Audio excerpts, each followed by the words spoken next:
అందరికీ శనార్థులు ఎట్లున్నారు? అందరూ మంచిగా ఉన్నారు కదా. ఇక ఎప్పటిలకనే మీకోసానికని చెప్పి దమాకా దుమ్ము దులిపి ఆర్తలను పట్టుకొచ్చిన కాబట్టి ఇవాళ కూడా జబర్దస్త్ సూపర్ బంబర్ లాంటి ముచ్చట్లను గసోటి ఆర్తలనే పట్టుకొచ్చిన మీకోసానికని చాలా కట్టబడి. మరి ఇంకెందుకు లేటు, జప్పున మనం తెచ్చిన ఆర్తలను అన్నింటినీ వరుస పెట్టి చూడాలి కదా. నడుండి చూద్దాం. నరం లేని నాలుకకు పని చెప్తే మన బతుకులు ఎంత ఆగమైతాయో ఇప్పుడు జరుగుతున్నటువంటి ప్రస్తుత పరిస్థితి రాజకీయాలు ఉన్నాయి కదా, వాటిని చూస్తే క్లియర్ కట్గా అర్థమవుతుంది.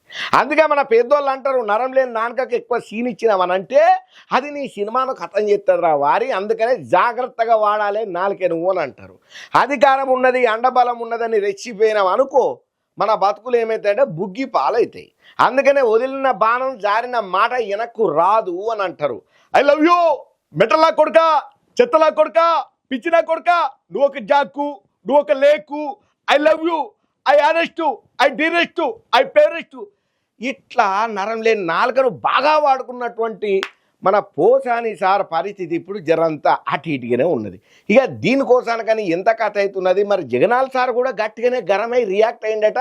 పోసాని సార్ వాళ్ళతోటి కూడా మాట్లాడుకుంటా ఏమన్నాడో మొత్తం నేను ఇక్కడనే చెప్తే వార్త ఏం చూస్తారు చూడండి. వార్త రెచ్చగొట్టే మాటలు మాట్లాడినటువంటి కేసులలో పోసాని కృష్ణమురళి సార్ను అరెస్టు చేసినటువంటి పోలీసు పెద్ద సార్లు తీసుకుపోయి అయితే పోలీస్ టౌన్లో అప్పచెప్పిండ్రా అయ్యా, రేపో మాపో కోర్టులో సబ్మిట్ చేయబోతున్నారట. ఇక దీని మీద వైఎస్ జగన్మోహన్ రెడ్డి సారు గాదేనోళ్ళ వైసీపీ పెద్ద బాస్ అయినటువంటి జగన్మోహన్ అన్న పోసాని భార్య సుమలత మేడంకు ఫోన్ చేసి ఫోన్లో పరామర్శలు గట్టిగానే చెప్పిండు. నువ్వేం భయపడకమ్మా, నీకు మేము అండగా ఉన్నాము. ఈ ప్రభుత్వం చేస్తున్నటువంటి కుటిల కుతంత్ర రాజకీయాలను మనం దిప్పికొట్టాలే. పోసాని కృష్ణమురళికి మేము అందరం అండగా ఉన్నాం, నువ్వేం ఫికర్ పెట్టుకోక అని చెప్పి గట్టిగానే భరోసా ఇచ్చిండయ్యా జగన్మోహన్ అన్న. ఇక బుధవారం రాత్రి పోసాని కృష్ణమురళి సార్ను ఏపీ పోలీసులు అయితే అరెస్టు చేసిండ్రన్న ముచ్చట సోషల్ మీడియాలో మస్తు చర్చలకు రచ్చలకు దారే తీసిందయ్యా. దీంతో వైసీపీ ఘాటుగానే రియాక్ట్ అవుతున్నది. ఇక ఈ ఇష్యూ మీద ఒక్క జగనన్ననే కాదు, ఆ పార్టీలో ఉన్నటువంటి లీడర్లు, నాయకులు, జగనన్న అభిమానులు, పోసాని సారు ఫ్యాన్స్ కూడా మస్తు గరానికి రాబట్టిండ్రు. ఇదంతా కక్షపూరిత రాజకీయము. అసలు ఎప్పుడో అయినటువంటి ముచ్చట్లల్లా ఎప్పుడో పెట్టినటువంటి కేసులను బయటికి తీసి ఇప్పుడు పంచాయతీ పెట్టుడు గిదెక్కడి ఇడ్డూరమైన ముచ్చట అని చెప్పి సోషల్ మీడియాలో తీవ్రంగానే విమర్శలు గట్టిగానే ఖండన చేసుకుంటూ వస్తుంది. ఆ పార్టీలో ఉన్నటువంటి పెద్ద పెద్ద లీడర్లు కూడా గట్టిగానే రియాక్ట్ అవుతున్నారు పోసాని కృష్ణమురళి సారు అరెస్టు ముచ్చట్లల్లా. ఇక 2019 ఎన్నికలకు ముందు నుంచి వైసీపీకి మద్దతును ప్రకటన చేసినటువంటి పోసాని కృష్ణమురళి సారు ఎప్పుడు ప్రత్యర్థులను విమర్శలు చేసుట్లల్లా బాగానే ముందుంటాడయ్యా. జగన్ సార్ అధికారంలోకి వచ్చిన తర్వాత విమర్శల డోసు జరంతా పెంచిండు, ఎందుకంటే బలం పెరిగింది కదా అధికారం వచ్చిన తర్వాత.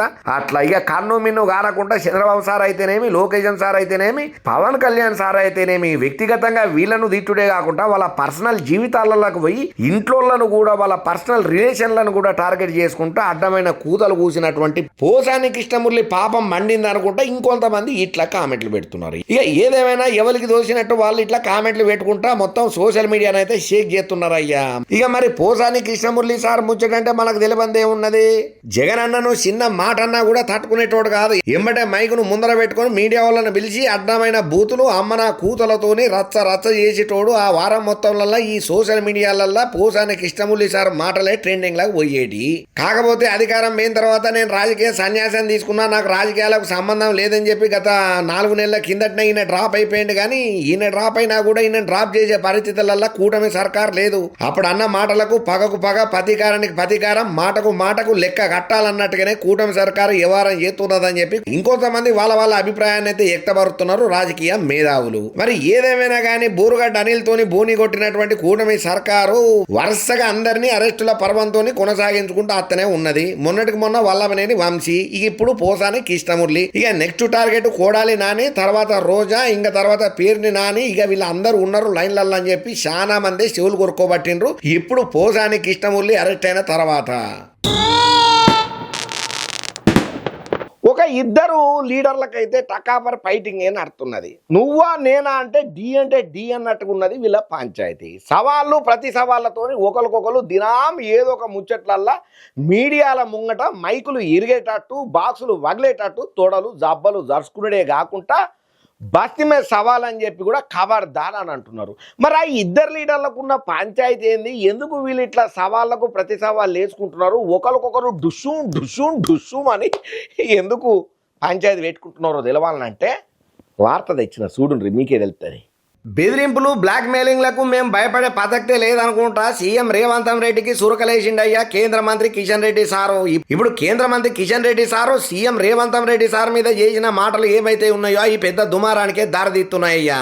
ఇక కిషన్ రెడ్డి సార్ అన్న మాటలలో ఏమయ్యా ముచ్చటనంటే మాజీ సీఎం కేసీఆర్ కేంద్ర మంత్రి కిషన్ రెడ్డి బిజినెస్ పార్ట్నర్స్ అనుకుంటా ఈ మధ్య కాలంలో సీఎం రేవంత్ సారు కామెంట్ పెట్టుకుంటా వచ్చిండి. అదే విధంగా కేసీఆర్ కోసమే కిషన్ రెడ్డి పని చేస్తున్నాడని, మెట్రో సహా ఇతర ప్రాజెక్టులను పూర్తి చేస్తే మాకు పేరొత్తదనే కేంద్ర కేబినెట్ అడుగుంటున్నదని చెప్పి మీడియాతోని ఒక షిట్షాట్లల్లా రేవంత్ రెడ్డి సారు జర సురకలేసుకుంటా మాట్లాడబట్టిండు. అయితే రీసెంట్ గా ఈ ముచ్చట్లల్లా కిషన్ రెడ్డి సారు మస్తు ఫైర్ అయ్యిండు. తెలంగాణ సీఎం రేవంతా లేకపోతే నేనా అని ఎదురు ప్రశ్న వేసిండు కిషన్ రెడ్డి సారు. కేంద్రాన్ని అడిగి మీరు పోయిన ఎన్నికలలో హామీలు ఇచ్చిండ్రానయ్యా, ఏం సంగతి? నోరున్నది కదా అని ఇష్టం వచ్చినట్టు మాట్లాడితే చూసుకుంటే ఎవరు ఊకోరు అని అనుడే కాకుండా ఈ రేవంత్ రెడ్డి చెప్పే మాటలు పబ్లిక్ నమ్మే పరిస్థితులలో అస్సలే లేరు.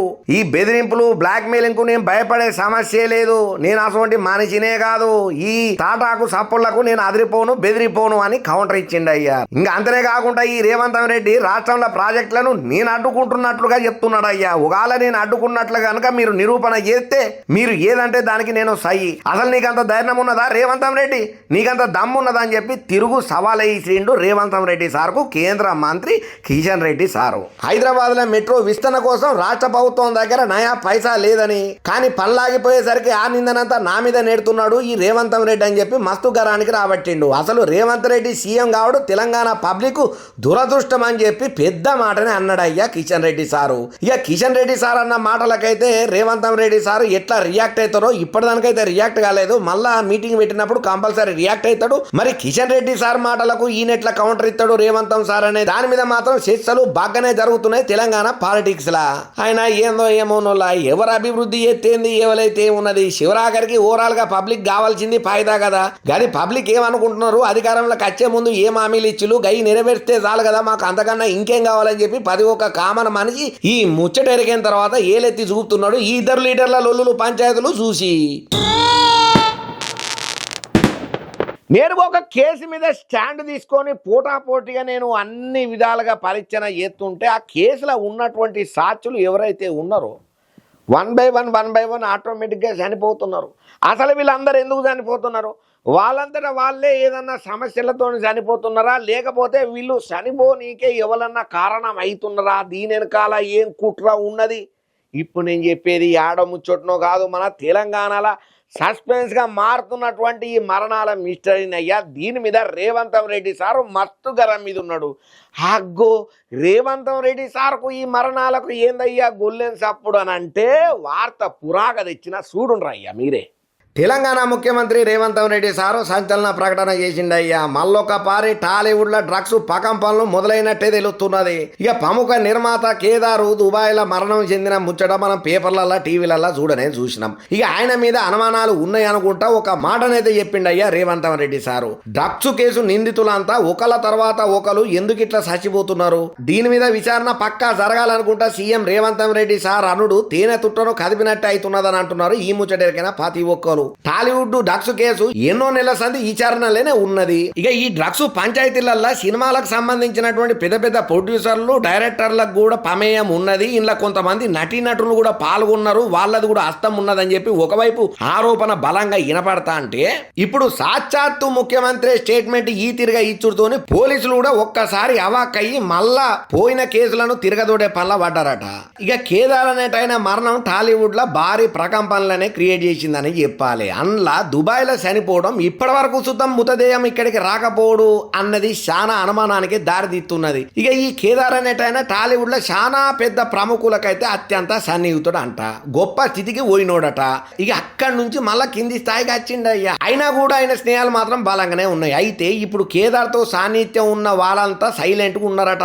తిరణక ఎవరు సాయం చేస్తున్నారు, ఎవరు ఈయనకు మద్దతు తెలిపిలు, అసలు ఈయన ఉన్నట్టుండి చనిపోవడానికి కారణాలేంది, ఇవన్నీ పోలీస్ ఇన్వెస్టిగేషన్ లో బయటపడితే తప్ప ఈ డ్రగ్స్ మహమ్మారి కేసునైతే మనం ఛేదించలేమని చెప్పి పోలీస్ పెద్దసార్లు కూడా అంటున్నారు. ఇప్పుడు ఈ టాపిక్ ఏదైతే ఉన్నదో రేవంత్ రెడ్డి సారు అన్న మాటలు ఇప్పుడు పెద్ద ప్రకంపనలు సృష్టిస్తున్నాయి. పొలిటికల్ గా టర్న్ తీసుకునేదే కాకుండా పొలిటికల్ గానే పెద్ద హీటునే రేపుతున్నదయ్యా. ఇప్పుడు ఈ డ్రగ్స్ ముచ్చట చాలా రోజుల తర్వాత మళ్ళా ఈ కేదార్ అనేట ఆయన చనిపోవడంతోని రేవంత్ రెడ్డి సారు పెట్టిన ట్వీట్ తోని ఆయన అన్న మాటలతోని మళ్ళా హాట్ టాపిక్ అయ్యింది. మరి అసలు ఈ డ్రగ్స్ పంచాయతీ ఏంటిది? ఉక్కుపాదంతో అణిచివేస్తామని చెప్పి రేవంత్ సార్ చెప్పిండు కదా. మరి ఆ విధంగానే ఈ డ్రగ్స్ మహమ్మారిని తెలంగాణ నుంచి తరిమి కొట్టుడే కాకుండా ఎక్కడ కూడా ఈ మాట వినబడకుండా చేస్తే గదే 10,000 దండాలు పెడుతున్నారు. డ్రగ్స్ బారిన పడి జీవితాలను ఆగం చేసుకుంటున్న వాళ్ళ వార్తలను ఇన్న ప్రతి ఒక్కరు జై భీమ్ అంటే నన్ను అడ్డుకుంటారా? నన్ను ఆపుతారా? ఏమనుకుంటున్నారు మీరు? ప్రజాస్వామ్యంలో ఉన్నారా అని చెప్పి ఒక పెద్ద మేడం మస్తు గరానికి వచ్చింది. నేను అసెంబ్లీలో జై భీమ్ అన్నందుకు నన్ను రానియలేదు. ఇది చాలా పెద్ద తప్పు. నేను ఫైటింగ్ చేస్తా, న్యాయం కోసం పోరాడతా అని చెప్పి ఒక పెద్ద మేడం అయితే మస్తు కోపానికి రాబట్టింది అసెంబ్లీలో అయినటువంటి రసాభాస మీద. మరి ఇంతకు మేడం ఎవరి మీద అంత కోపానికి వచ్చింది? ఉన్నట్టుండి గామాటను ఎందుకు అన్నంత మాత్రాన ఎందుకు అసెంబ్లీలో రానిత్తలేరనే టాపిక్ నువ్వు తీసుకొచ్చింది? ఎందుకు ఎల్లగొట్టిల్లని అంటుందో పురాగా తెలవాలి కదా. వార్త తెచ్చిన చూడుండ్రి. ఇక ఢిల్లీలో కొత్తగా ఏర్పడినటువంటి బీజేపీ ప్రభుత్వం మీద ఆమ్ ఆద్మీ పార్టీ తీవ్ర ఆరోపణలే చేస్తున్నదుల్లా. మా ఎమ్మెల్యేలను అసెంబ్లీ ఆవరణలకు రానియకుండా అడ్డుకుంటున్నారని చెప్పి ఆరోపణలు కూడా గట్టిగానే చేస్తున్నది. ఇక ఈ ముచ్చట్లల్లా ప్రతిపక్ష నేత అతీషి ఎక్స్ వేదికగా ఒక ట్వీట్ నైతే పెట్టిందయ్యా. బీజేపీ నేతలు అధికారంలోకి రాగానే నియంతృత్వ పాలన చేస్తున్నారు, అన్ని హద్దులను దాటుతున్నారు. సభల జై భీమ్ అని నినాదాలు చేసినందుకు మా పార్టీ ఎమ్మెల్యేలను 3 రోజుల పాటు సస్పెండ్ చేసిల్లు. ఇప్పుడు విధానసభ ఆవరణలోకి కూడా రాకుండా మమ్మల్ని భారీ కేట్లు పెట్టి ఆపుతున్నారయ్యా. గిదెక్కడ అన్యాయం అని చెప్పి గగ్గోలు పెడుతున్నది అతీషి మేడం. ఇక ఢిల్లీ అసెంబ్లీ చరిత్రలలో ఇటువంటి దారుణం ఎన్నడూ మేము చూడలేదని ప్రభుత్వం మీద అతీషి మేడం గట్టిగానే గరానికి వచ్చింది. ఇక సీఎం ఆఫీసు నుంచి బిఆర్ అంబేద్కర్, భగత్ సింగ్ ఫోటోలను రేఖా గుప్తా మేడం తీసేసిందనే ముచ్చట్లల్లా ప్రతిపక్ష ఆమ్ ఆద్మీ పార్టీ నేతలు ఆరోపిస్తున్న సంగతి మన అందరికి ఎరికైనదే. ఇక ఈ ముచ్చట్లల్లా ఈ నెల 25న అసెంబ్లీ సమావేశాలు స్టార్ట్ కాగానే ఈ అంశం మీద ఆప్ ఎమ్మెల్యేలు సభల నిరసనకు దిగినరయ్యా. సభ స్టార్ట్ కాగానే లెఫ్టినెంట్ గవర్నర్ వికే సక్సేనా ప్రసంగం చేసిండు. ఆయన మాట్లాడుతుండగా ఆప్ నేతలు నిరసనలు చేపట్టినరయ్యా. దీంతో స్పీకరు విజేందర్ గుప్తా వాళ్ళను సభ నుండి సస్పెండ్ చేసిండు. ఇక మాజీ సీఎం ప్రతిపక్ష నేత అతీషి సహా 21 మంది విపక్ష ఎమ్మెల్యేలను ఈ వారమంతా అసెంబ్లీకి రాకుండా సస్పెండ్ చేస్తున్నట్లుగా సభాపతి వెల్లడిక చేసిండు అయ్యా. ఇప్పుడు ఈ వెల్లడిక ఎప్పుడైతే బయటకు వచ్చిందో దీని మీద గట్టిగానే గగ్గోలు పెడుతున్నది అతీషి మేడం. అంటే న్యాయమని మాట్లాడితే మమ్మల్ని సస్పెండ్ చేస్తారా? జై భీమ్ అన్నంత మాత్రాన మమ్మల్ని రానియకుండా చేస్తారా? గిదెక్కడి అరాచకం, గిదెక్కడి అన్యాయం? గింత ఘోరంగా ఉంటుందా ప్రజా పాలన అనేది? ప్రజా వ్యవస్థలో మేము ఉంటున్నామా లేదా? అసలు ఏంది ఇది అంటే మేము నోరెత్తి మాట్లాడే హక్కు కూడా మాకు లేదా? ప్రశ్నను మేము సంధించొద్దా? మాకేమన్నా డౌట్ వస్తే మేము చెప్పొద్దా? మీరేమన్నా తప్పు చేస్తే మేము అడగొద్దా అని చెప్పి గట్టిగానే గరానికి రాబట్టింది అతీషి మేడం. మరి ఇప్పుడు ఢిల్లీలో అవుతున్నటువంటి అసెంబ్లీ పంచాయతీ ఇక్కడితో ఒడిచిపోతుందా, లేకపోతే ఇక ముందు ముందు ఇంకా ఎటువంటి పరిణామాలకు దారితీస్తుందో అని తెలవక డైలామాలు ఉంటున్నారంట ప్రతి ఒక్కరు. ఏందో ఏమో నుల్లా అసలు పబ్లిక్ తరఫున మాట్లాడుండ్రయ్యా అని చెప్పి మీకు అధికారం ఇచ్చి అందలం ఎక్కిచ్చి చట్టసభలకు పంపిస్తే మీరు తిట్టుకునుడే సరిపోతున్నది. ఇక పబ్లిక్ సమస్యలను మీరు చెప్పుడెప్పుడు, సమస్యకు పరిష్కారం చూపుడెప్పుడు, మిమ్మల్ని నమ్మి ఓటేసిన పాపానికి మాకు న్యాయం జరిగేది ఎప్పుడు అని చెప్పి వాపోతున్నారట ఈ ముచ్చటెరికైనా ప్రతి ఒక్క కామను మనిషి.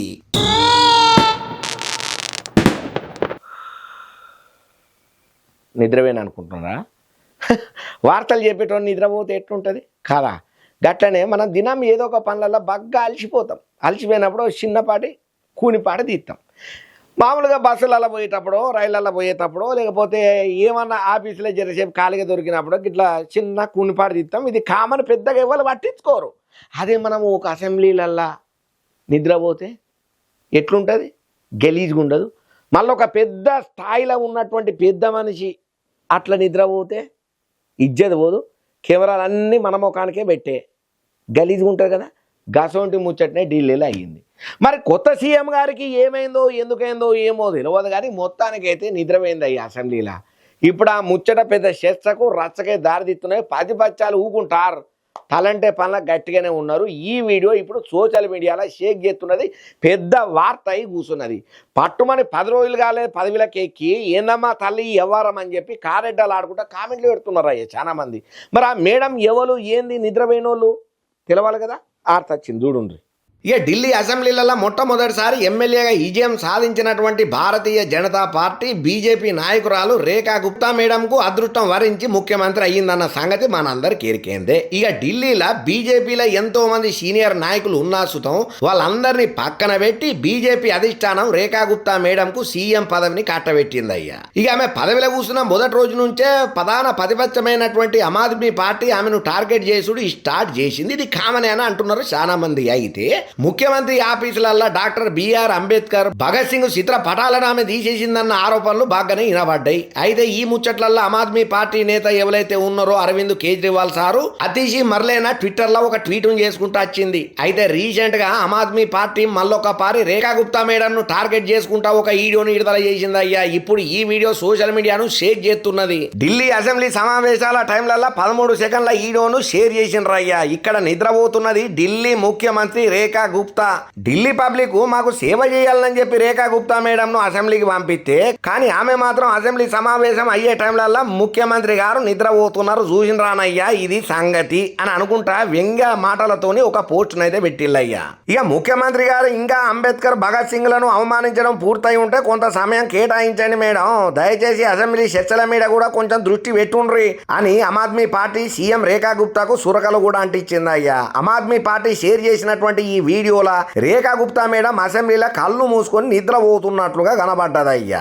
అయితే ఆమ్ ఆద్మీ పార్టీ షేర్ చేసిన ఈ వీడియో మీద రేఖా గుప్తా అభిమానులు మాత్రం మత్తు గరానికి వస్తున్నారు. బీజేపీ నేతలు మండిపడుతున్నారు, గట్టిగానే ఖండన చేసిల్లు. మా ముఖ్యమంత్రి అసెంబ్లీ చర్చలను కళ్ళు మూసుకొని శ్రద్ధగా ఇంటున్నదయ్యా, నిద్రపోతున్నారని చెప్పి గుడ్డగాల్చి ముఖం మీద వేసుడు గిదెక్కడి సంస్కృతి, గిదెక్కడి సాంప్రదాయం, గిదేనా మీరు రాజకీయంలో నేర్చుకున్నదని చెప్పి గట్టిగానే గడ్డి పెట్టబట్టిండ్రు ఇళ్లకు. అయితే ఓటమిని జీర్ణించుకోలేని ఆమ్ ఆద్మీ పార్టీ కేవలం టార్గెట్ చేయనీకనే రేఖా గుప్తా మేడం మీద నిందలెత్తున్నారని చెప్పి కామెంట్లు పెడుతున్నారయ్యా మిగతా బీజేపీ ఫాలోయర్స్.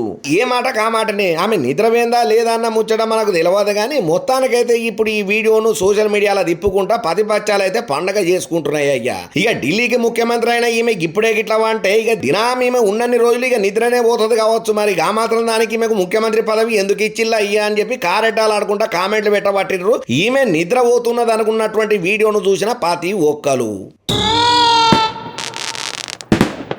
మొత్తానికి 2 తెలుగు రాష్ట్రాలల్లో ఎమ్మెల్సీ ఎలక్షన్లు అయితే ఓడిచిపోయినాయి ఉల్లా.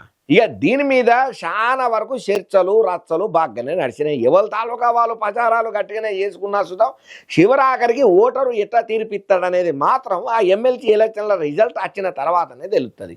మరి ఇక దీనికి సంబంధించిన పురాగా ముచ్చట నేను బరాబర్ పట్టుకొని వచ్చిన చూడుండ్రి.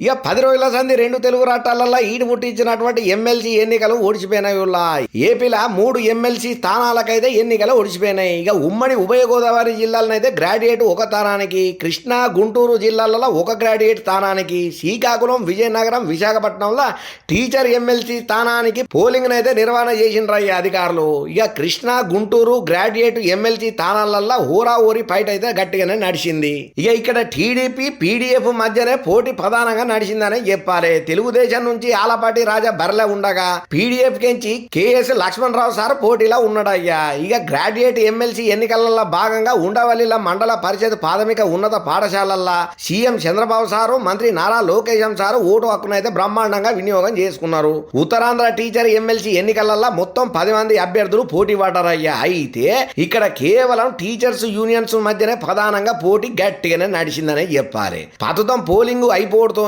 కాచేపట్ల బ్యాలెట్ బాక్సులను విశాఖకు తరలించబోతున్నారట ఎన్నికల అధికారులయ్యా. ఇక ఇదిట్టుంటే ఉభయ గోదావరి జిల్లా ఎమ్మెల్సీ ఎన్నిక పోలింగ్ కేంద్రాల దగ్గర పైసల పంపిణీ గట్టి వివాదాస్పదానికి దారితీసిందయ్యా. డిప్యూటీ సీఎం పవన్ కళ్యాణ్ నియోజకవర్గమైన పిఠాపురంలో ఓటుకు నోటు అంటూ మాజీ సీఎం హర్ష కుమార్ సారు వీడియోను రిలీజ్ చేసుడు ఇప్పుడు పెద్ద రచ్చ చర్చకే దారితీసింది. ఇక అటు తెలంగాణలో కూడా 3 ఎమ్మెల్సీ స్థానాలకు పోలింగ్ ఓడిచిపోయింది. అయితే ఎమ్మెల్సీ ఎన్నికలు తెలంగాణలో జనరల్ ఎలక్షన్స్ ను తలపించే తట్టే కనబడ్డాయి.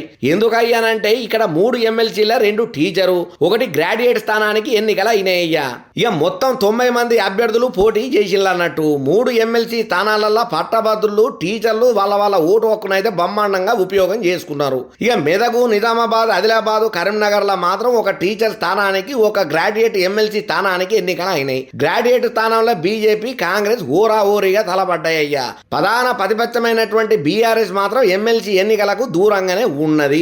మెదకు, నిజామాబాద్, ఆదిలాబాద్, కరీంనగర్లో ఒక టీచర్ స్థానానికి, వరంగల్, ఖమ్మం, నల్గొండలో ఒక టీచర్స్ ఎమ్మెల్సీ స్థానానికి పోలింగ్ ఓడిసిపోయింది.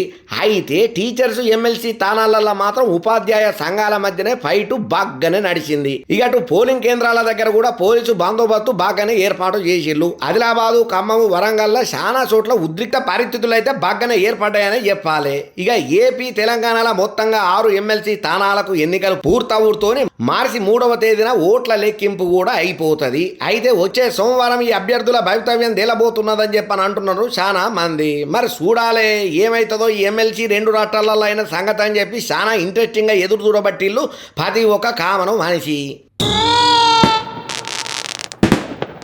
అబ్బా, మొత్తానికైతే ఇవాళ మనం తెచ్చుకున్నటువంటి ధమాకా ఆర్తలు మొత్తం పురాగా మీకు చెప్పేసినోళ్ళ ఇంకిన్ని మంచి మంచి ఆర్తలతో మళ్ళీ నేను మీ తానకు అత్తనే ఉంటా అన్నట్టు మన మెగానైన్ ఛానల్ను సబ్స్క్రైబ్ చేసుకోండి, లైక్ చేయండి, కామెంట్ చేయండి, కుదిరితే షేర్ సుతం చేయండి. ఇంకిన్ని మంచి మంచి ఆర్తలతో మళ్ళీ నేను అత్త. అప్పటిదానిక